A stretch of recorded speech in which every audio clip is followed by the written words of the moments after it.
Kaum Cina di Malaysia dan Indonesia memiliki persamaan sebagai keturunan Tionghoa, tetapi terdapat beberapa perbedaan signifikan karena pengaruh sejarah, budaya, dan kebijakan pemerintah di kedua negara. 1.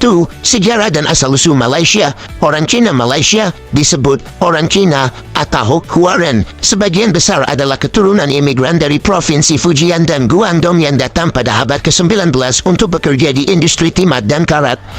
Indonesia. Orang Cina Indonesia juga berasal dari Fujian, Guangdong, dan Hokkien, tetapi migrasi terjadi lebih awal, sejak zaman kolonial Belanda, abad ke-17-19, sebagai pedagang dan buruh.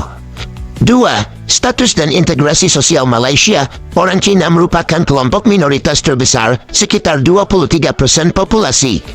Memiliki pengaruh ekonomi dan politik yang kuat. Sistem pendidikan Cina, Sekolah Jenis Kebangsaan Cina, SJKJ, diakui pemerintah. Bahasa Mandarin lebih luas digunakan dibandingkan di Indonesia. Indonesia, orang Cina sekitar 1-2% populasi, lebih kecil dibanding Malaysia. Pada masa Orde Baru, tahun 1966 sampai tahun 1998, asimilasi dipaksakan, budaya Cina dibatasi, larangan bahasa Mandarin, Imlek, Do. Setelah reformasi 1998, kebebasan budaya meningkat, Imlek jadi hari libur, media Mandarin diizinkan. Banyak yang sudah terasimilasi dengan nama Indonesia dan bahasa Indonesia sebagai bahasa utama. 3. Bahasa dan budaya Malaysia. Banyak orang Cina Malaysia fasih Mandarin, Hokkien, Hakka, atau Kantonis. Budaya Cina lebih terpelihara, perayaan, media Mandarin, kuil, Do.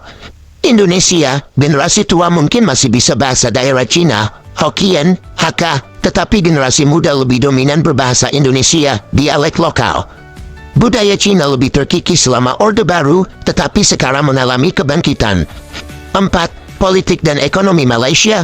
Orang Cina aktif di politik melalui partai seperti MCA, Malaysian Chinese Association, dalam Koalisi Barisan Nasional, dan DAP, Democratic Action Party, yang multi-etnis.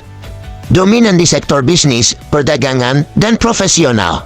Indonesia, partai politik khusus Cina tidak sekuat di Malaysia, tetapi ada tokoh keturunan Tionghoa di berbagai partai, misalnya Basuki Cahayapurnama, Ahok. Banyak yang sukses di bisnis, tetapi juga tersebar di berbagai profesi. 5. Diskriminasi dan hubungan etnis Malaysia. Kebijakan Bumi Putra, Hak Istimewa Melayu, membatasi kesempatan non-Melayu di beberapa bidang. Kadang terjadi ketegangan etnis, tetapi relatif stabil. Indonesia, pernah terjadi kerusuhan anti-Cina 1965-1998, tetapi sekarang hubungan membaik. Diskriminasi masih ada, tetapi tidak seinstitusional seperti di Malaysia. Kesimpulan, orang Cina Malaysia lebih mempertahankan bahasa dan budaya karena sistem pendidikan dan kebijakan multikultural, sedangkan orang Cina Indonesia lebih terasimilasi karena tekanan politik masa lalu. Namun, di Indonesia, kebudayaan Cina kini semakin diterima, sementara di Malaysia, orang Cina tetap menjadi kelompok minoritas yang berpengaruh tetapi menghadapi kebijakan pro Bumi Putra.